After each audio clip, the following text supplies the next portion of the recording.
Hello everyone and welcome to the latest NQ Jazz podcast. Today I'm chatting to one of the busiest men on the London jazz scene, the fantastic bass player Joe Downard.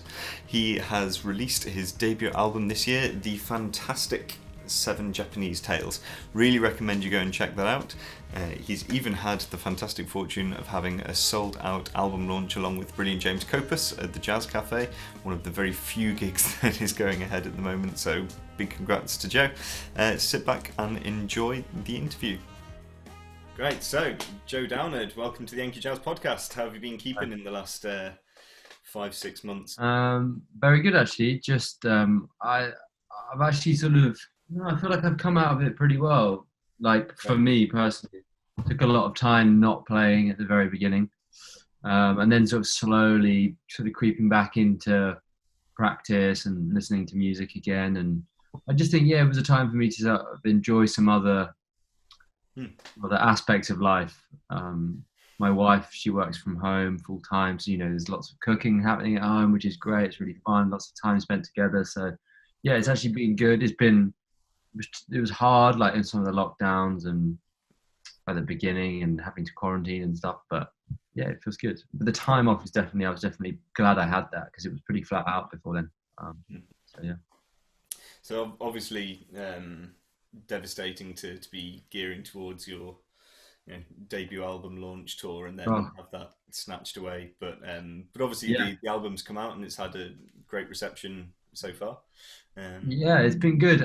It was such a shame because it was like a lot of time, and like the build up of the album kind of started when I started at RAM, and it was a culmination of like a year there, and there was my final performance and then recording the album, and then sort of probably nearly almost a year of just like mixing, mastering, producing the record.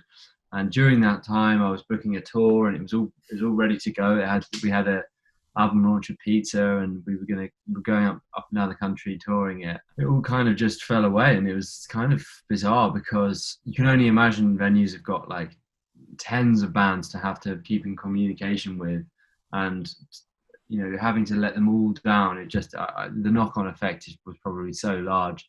And I kind of just assumed that the tour was off. I didn't hear from a few venues. I heard from a few, and it was just kind of I had to kind of just sort of guess that these gigs aren't happening now. It got to a point where it was like March, the lockdown, right? Was it March? Yeah, and so the tour was in June, a week after the release, and a couple of guys I'd not heard from. I just thought, oh god, this is getting closer and closer, and I've got a feeling this ain't happening now. So, but to be honest, I'd be happier to see the venues come back rather. Like I was annoyed that I couldn't do my tour, but I'm more concerned about the venues staying open.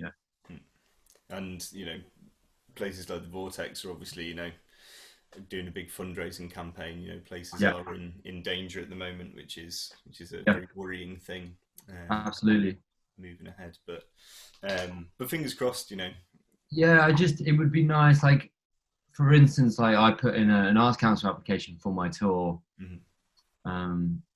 and obviously I don't know if anybody else this relates to anyone else, but I had a message from them sort of coming to the point where I was expecting to hear from them whether my application was successful or not, and they'd obviously said that they were sort of withdrawing all personal project funding because to put it back into the arts to keep places open. So I'd hope that they were trying to support places like the Vortex and stuff like that. So, but fingers crossed for the Vortex, because we all know how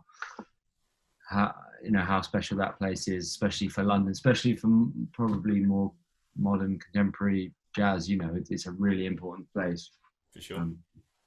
And I've played there a couple of times this year already. So if we're thinking from like January to March, we say that this year is like only 3 months long. In that space, I did a few gigs there, and it's an important place. I just hope that there's people out there able to help. I'm sure the community will rally around, but it definitely feels like it shouldn't have to be up to musicians and friends. Yeah, that's the thing. I mean, if there are musicians, if there are musicians out there that have got deep pockets, just help out But All those British millionaire jazz musicians. yeah, yeah, those guys that have landed on their feet. But yeah, of course, like musicians, we can't help. We want to, but we can't. So, Mhm.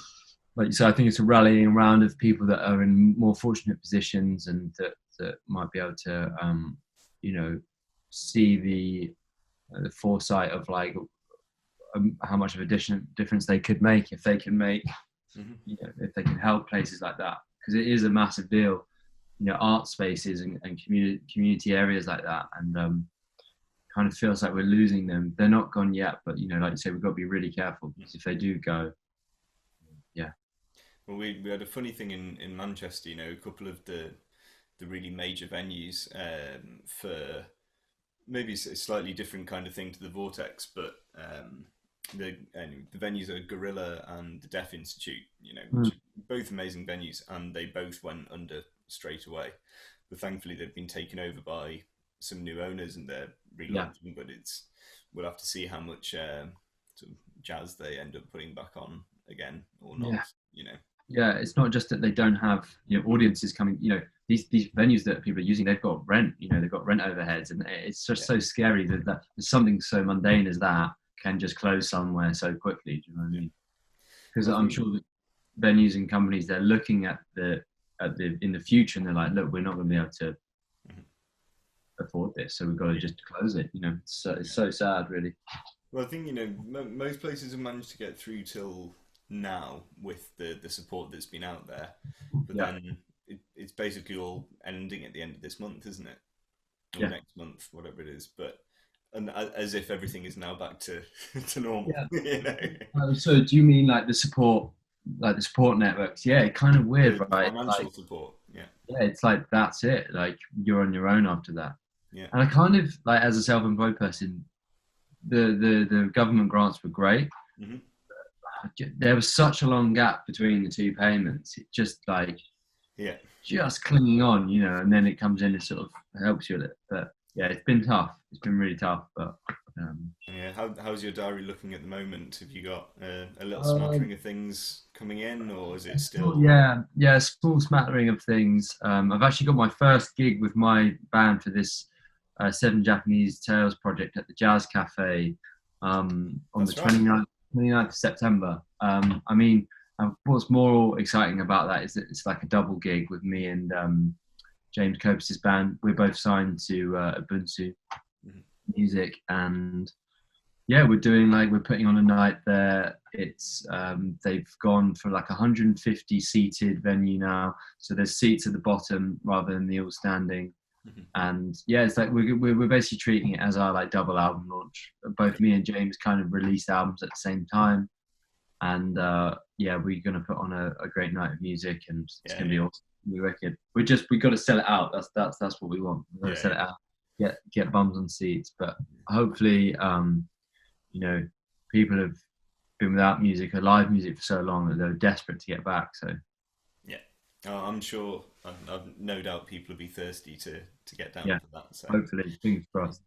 Well, look. Let's before we delve into Seven Japanese Tales fully. Let's have a bit of a run up at the whole thing. So, tell us a little bit about your intro into music. How did you end up doing this for your living? What was the reasons and the thoughts?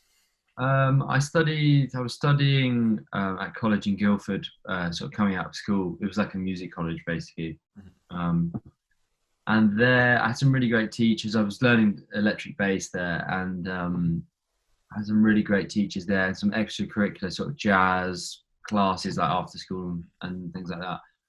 And it kind of put me in the yeah, like more of an open mind frame as a musician. The school I was at, it was like very sort of like rock and pop and that sort of thing. And I had a teacher that told me about the National Youth Jazz Orchestra. Mhm. I think I was about 16 at the time. And so I kind of looked into that and then spent a good 3 years, like every Saturday morning, getting the train up from London, getting the train up from Horsham, which is near Brighton, Mhm. going up to Marylebone and rehearsing with National Youth Jazz Orchestra for yeah a good 3 years every Saturday. And then I was still at college at the time. I stayed at the same college to do my degree, and then just kind of moved to London. Made the sort of big leap to London. I had couple of people in my year that didn't do that. I'm kind of grateful I did, because it was like a really hard thing to do. I just turned 18, just like move up there on my own. I wasn't going to college. I didn't go to a school while I was here.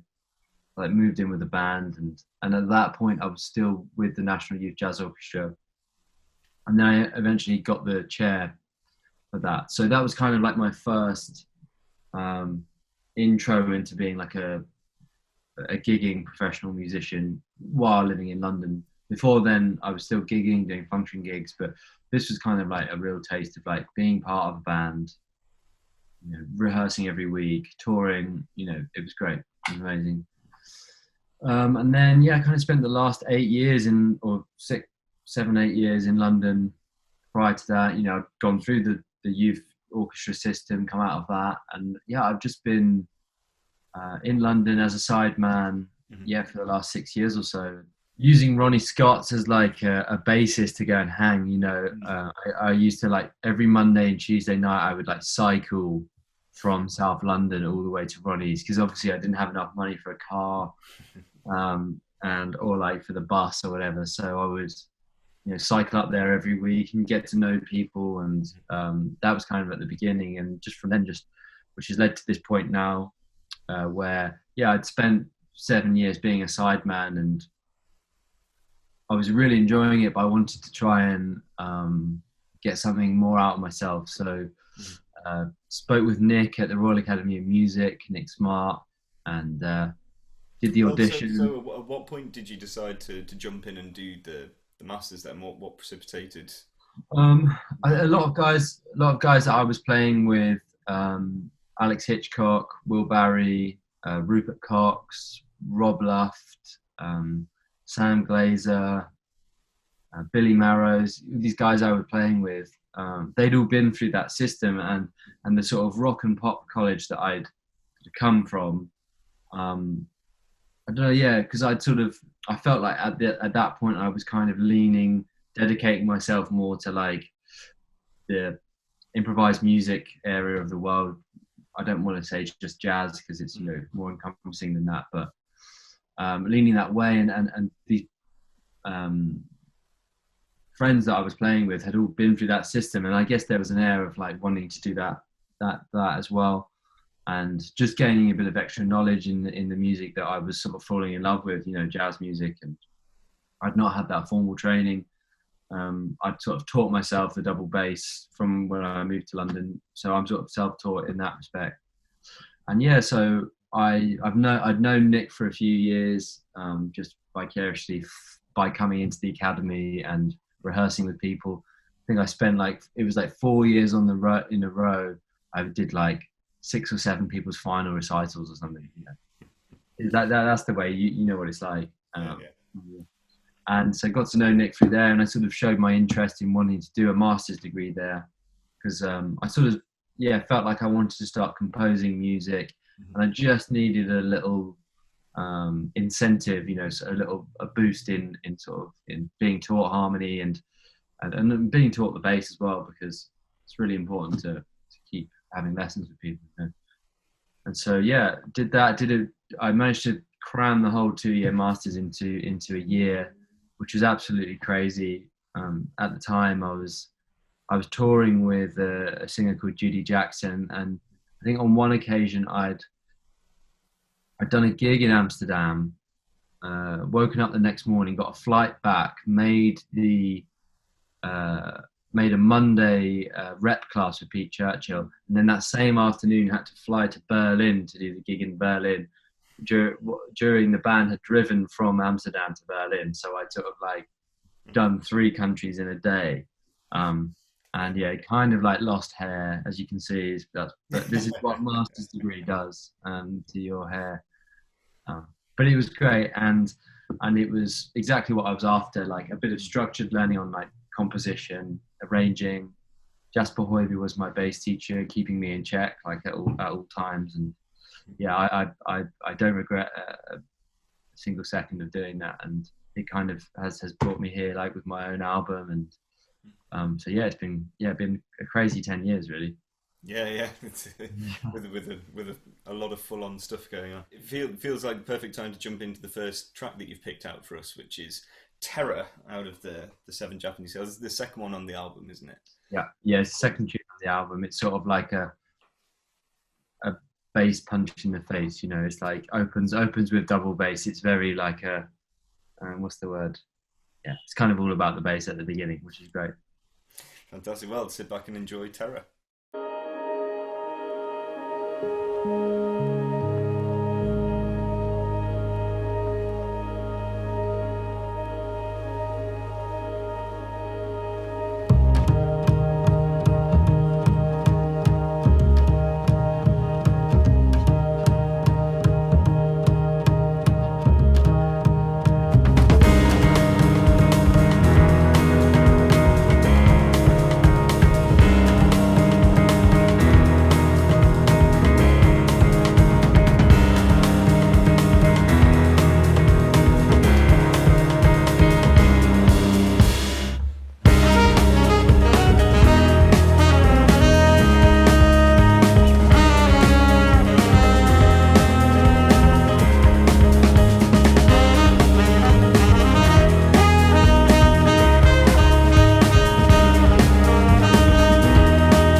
beautiful. So that was Terror. And remind me, there's some burning James Copus on that one, isn't there? There's some burning James Copus on both on the other track as well. But yeah, it's got very burning James Copus on it. Yeah, absolutely fantastic. So tell us a little bit about the whole seed for the idea then. So the 7 Japanese tales are, you know, a set of short stories. You'll probably be able to pronounce the name a lot better than me, but Junichiro Tanizaki. Junichiro Tanizaki. Yeah. That's it. Yeah. You got it. And, I mean, I don't even know if I'm saying it right. Right. Okay. You're saying it with conviction, though. That's what matters. So I had a look up, and I'm going to read a quote that was encapsulating what the stories are about, which is these are stories that explore the boundary at which love becomes self-annihilation, where the contemplation of beauty gives way to fetishism, and where tradition becomes an instrument of voluptuous cruelty. That's a really full on, but very fertile set of topics to cover. So, how did you discover these works? What made you think this is the perfect thing to write sweet music for? I was reading another Japanese author called Murakami, which I'm sure a lot of people know. You know, people know his work. And so I was into like Japanese literature, and certainly translations of Japanese writing into English, because I think it's probably a really hard thing to do to encapsulate Japanese language and put it into English. But I like the way that people manage to do that. Mm-hmm. I think Murakami maybe writes in English. I'm not too sure, but his stories are great. And also, I've been reading some Henry Miller, who's an American author, kind of Beat Generation author, and he had sworn by Tanizaki, who comes a lot before Murakami. And so, obviously, being into Japanese books and Japanese writing, I looked up Tanizaki and found this 7 Japanese Tales book. And it kind of it really appealed to me because, you know, with busy lifestyles and, you know, trying to balance life, it's like often you can't really sit down and read a long novel or something, you know. Just in my life, I never found the time to be able to do that. And the idea of short stories seemed like a good way of keeping up with reading and absorbing words in that way. And so I bought the book on a whim, and yeah, it was something that really connected with me, and I really liked the amount of power and originality and the beginning, middle, and end that you could all fit into. You know, some of them are only sort of 10 pages long or 50 pages. You know, it just really amazed me that you could put so much into essentially materialistically what is so little. You know. Mm-hmm. And seven of them, you know, I just thought, wow, you know, that's what imagination it takes to write on a different subject in seven stories, you know. Yeah, brilliant. And so, how did that? You said that whole process sort of started as you were beginning your masters as well. Had you already written some of the music before going into that, or no, not at all. Actually, I think it was. I kind of used it as a catalyst to lead towards my final performance. Mm-hmm. You know, for me, and having not been a composer and a writer, I felt like I needed to almost have a reason to write or have something to write towards, you know. So I wanted to try and create like a concept which kept me within some form of boundaries, both in time and sort of stylistically, but also a little bit of freedom as well. And so that balance was nice. So I was reading this book at the time while studying, and I just thought, oh, this would be a really great idea if I sort of let my emotions come through while reading these stories and sort of write music accordingly, basically. So in no way is it meant to sound Japanese or, you know, in that way. It's just a an expression of how I was feeling, and I was sort of latching onto this book at the time and rereading some of the stories, and I sort of associated certain sounds with the way I was feeling with some of the tunes. So I feel like I've linked up the titles of the stories with the composition well, and that's it's kind of personal. But if people want to know, I can always explain it. An audience likes to latch onto that sort of thing as well, and just occasionally having to explain that it, like I said, it doesn't sound Japanese. It's not meant to. It's just a portrayal of how I was feeling, and this book was that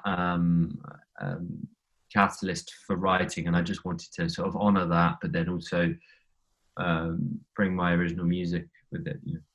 Did you how much or how little did you focus each composition very specifically on the theme of that story? And obviously that might vary an awful lot between each track, but yeah, totally. I guess, like, for instance, like the last track, Terror, it features very intense, like rhythmic displacement, and different time signature, and a bit chaotic, and then it sort of bursts out into a more calm setting where James is soloing.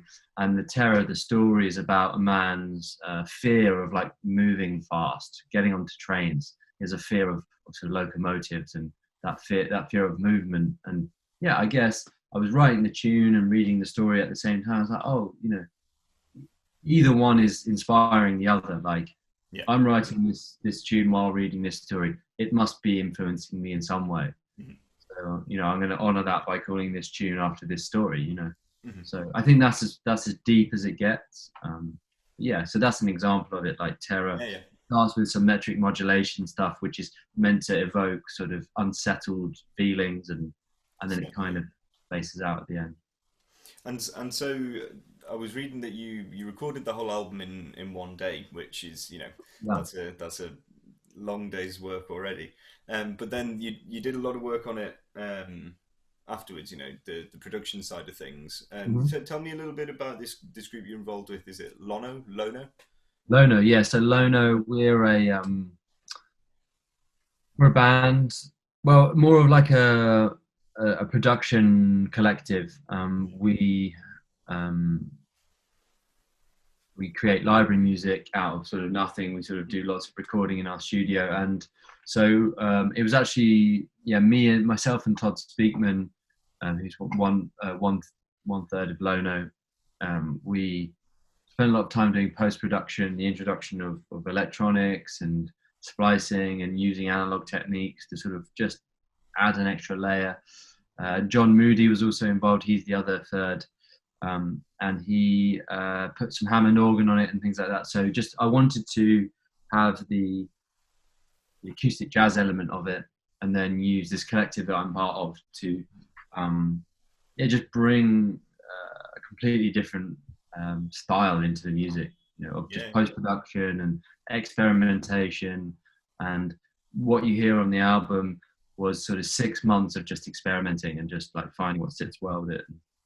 Yeah, it's great. It's been a really successful fusion of those two things. I think sounds great. It doesn't feel like an album that's had things just layered on for the sake of it afterwards, which is obviously the pitfall that kind of process can have. But it feels completely as it should do in itself, which is great. I guess the sort of recording in a day section of it was like me on double bass, Will Barry on piano, Rupert Cox on synthesizers, Alex Hitchcock tenor, James Copus trumpet, and Felix on drums, Felix Ambach. And that was like laying the foundation, the acoustic level of foundation, apart from the synths, of course. So anything else that you hear apart from, anything else you hear on top of that was the culmination of like the work with Lono and hours spent in dark studios, just running the drums through a space echo, and just I spent more time changing the tape in the space echo. I don't know if you've ever seen what it's like to have to do that. Don't do it. Get someone else to do it. Basically, we messed it up, and it's like you open the top of it and it's a couple of sort of pulleys and systems. We basically ended up with a load of tape on the floor. Trying to change a tape on a Space Echo is a nightmare, so don't do it. Yeah. But the other thing I saw that you did was you took some field recordings from a visit to Japan. Is Yeah. that right? So, right. But the visit to Japan was after you'd already written the music. Is that? Yeah, I kind of wanted to round off the whole experience of being into something so deeply. I've got, a terrible habit of finding something I like and then just like really deeply going into it. So this is kind of an example of that. My wife and I, we got married in the September before I started RAM, so September 2018. We then held off our honeymoon so that I could do the year at RAM, and then we went to Japan for a month. And so I'd done the recording of the album, and I thought, it would be really great. It's just to take a Zoom mic out to Japan and just try and capture, like sort of still life in Japan, so the sounds of the streets, the sounds of the restaurants, the sound of rivers, the sound of, anything. And the sound of, my favorite was walking down the river in Kyoto, and there were two guys practicing an ancient form of drumming. It's like a double form of drumming, and they do different sticking patterns which bring about different rhythms. So they're constantly moving with the same arm movement, but the sticking patterns change, which then change the rhythm. A little bit like if you were to play sort of chopsticks with two people. It's kind of like that. It's like a culmination of a composition. And I basically just stood there and recorded them for an hour. And that's actually, you can hear that in the very beginning of the first track on the album. Obviously it's been messed with, but it's in there. And throughout the whole slow fade in. Yeah, there's like a little fade in. You could hear like this dig, dig, dig, dig, dig, dig, dig, dig, and that's like the drumming. And I use sort of techniques where I'd done like a long recording of just sort of we were just sitting in a park, I think, and I just recorded like the sounds of what was happening around, and that I sort of made like a long loop out of that, and it actually is being played under every single tune throughout the whole album. Oh, wow. To sort of create like a subliminal timbre to it. So in the quiet sections, it might come through slightly. Obviously, in the very loud sections, you're only going to be hearing the band and the production of the record. But there's certain quiet moments you hear. It's almost sort of like a vinyl sound or a tape sound, and that's just this air sound that I recorded. I just run it through the whole thing, which kind of just glues everything together. That's great. Yeah, I love that. Beautiful. So listen, I think we should delve into the second video then that you've picked out from Nums. This is Oguri. Do you want to tell us a little bit about this track before we take a listen? Oguri. This is like probably the second most sort of spacey track, and it was just because all the compositions are quite intense. It was just a chance to just have a revolving chord sequence that just goes round and round and round, with like lots of deep synths and sort of slow moving parts. That's kind of it really. And I matched it up with the Oguri in the book. No other particular reason than that's kind of just how I was feeling while reading it, and it was a calming short story, and it's kind of like the most chilled out track on the record. Beautiful. Well, sit back and chill out with Oguri.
Beautiful. So that was Aguri featuring not James Copus but Mr. Alex Hitchcock on the Yeah. tenor.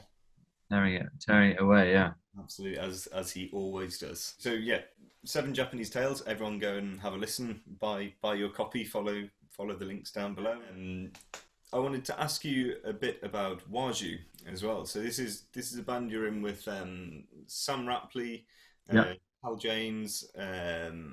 Oh, I'm drawing. Is it Ben Uh, Brown? yeah. Ben Brown and Ernesto on Yeah, percussion. Yeah. fantastic. So Um, so this is obviously it's sort of in the world of jazz, but it's a much more sort of you know world encompassing yeah. stylistically, West African Mm. and all the rest, in terms of the rhythmic backbone of it all. How did that all come about, and what was it that made you want to delve into this whole other sort of world of music? Yeah. It is a totally other world of music, and it's one that I'm just learning something new every day.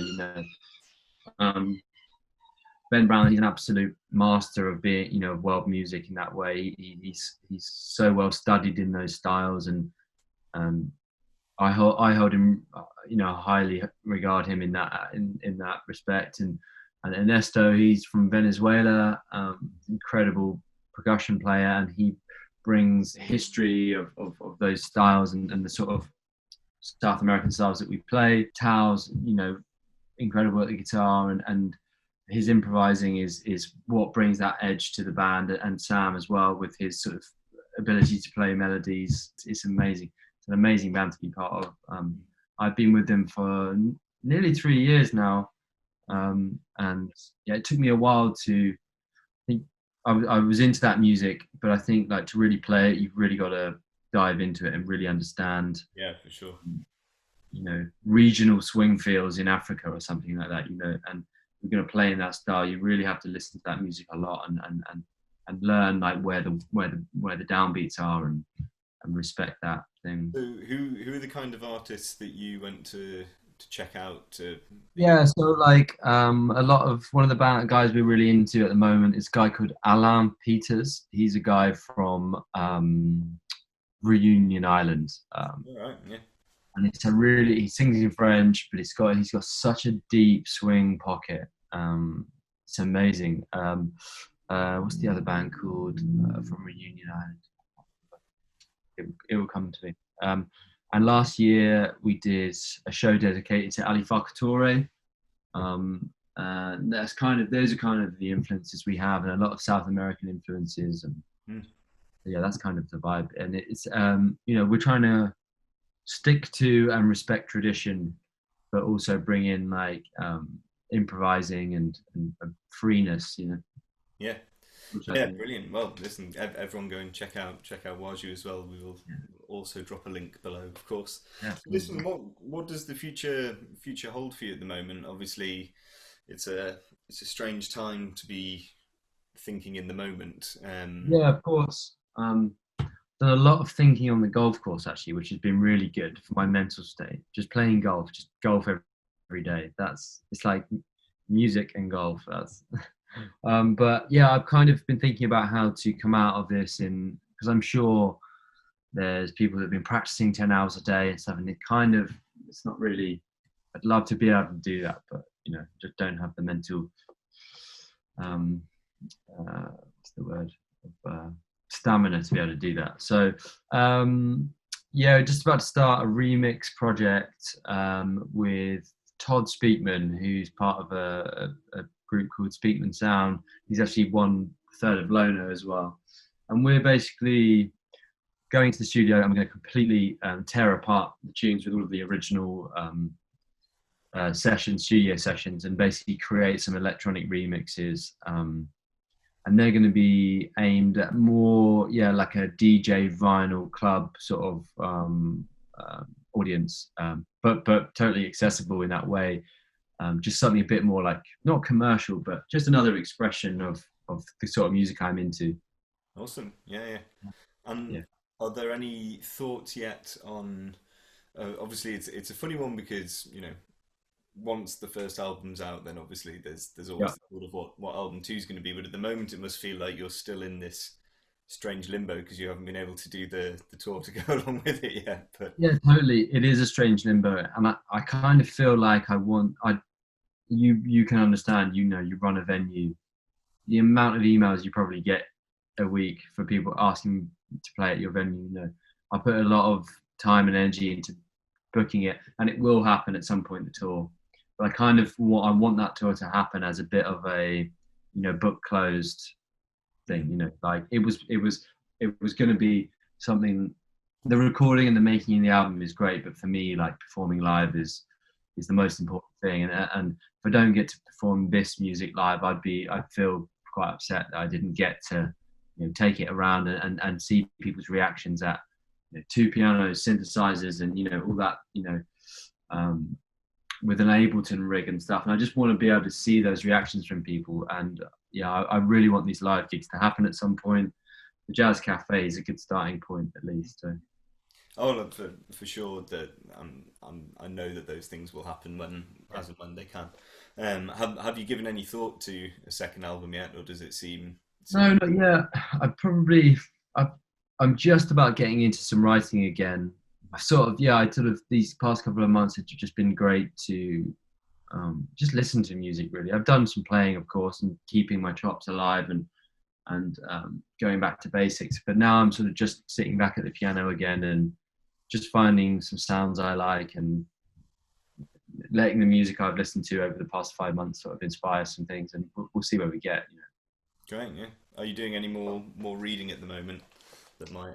What am I reading at the moment? I am reading. It is another Japanese one. I've got a couple on the go. The Japanese one is the Murakami. It's like it's called 10Q83, I think. But stupidly, I bought it. It's like a trilogy, but I accidentally bought like the trilogy as one book. Okay. So it's like this huge thing, which I'm sort of slowly turning the pages through. So there's that, and that's it. I'm trying to get that done, basically. Yeah. Well, you never know. That might be 3 very hefty Japanese tales as your album number 2. Well, listen, Joe, thanks so much for joining us. It's an absolute pleasure. Thanks for having me. Beautiful man. Look after yourself, and we'll talk soon. All the best. Bye. Hello again, everyone. Thank you so much for taking the time to tune in today, and of course huge thanks to Joe for his time chatting to us. If you have not done so already, please go and check out 7 Japanese Tales. You will not be disappointed. It is a fantastic album. Great playing from everyone, for sure. Please do head over to our Patreon if you are enjoying these podcasts, and follow patreon.com/enkyjazz and subscribe. It is a massive help to us, and if you do enjoy the content, please do support. Take care, and we'll see you next time. Bye bye.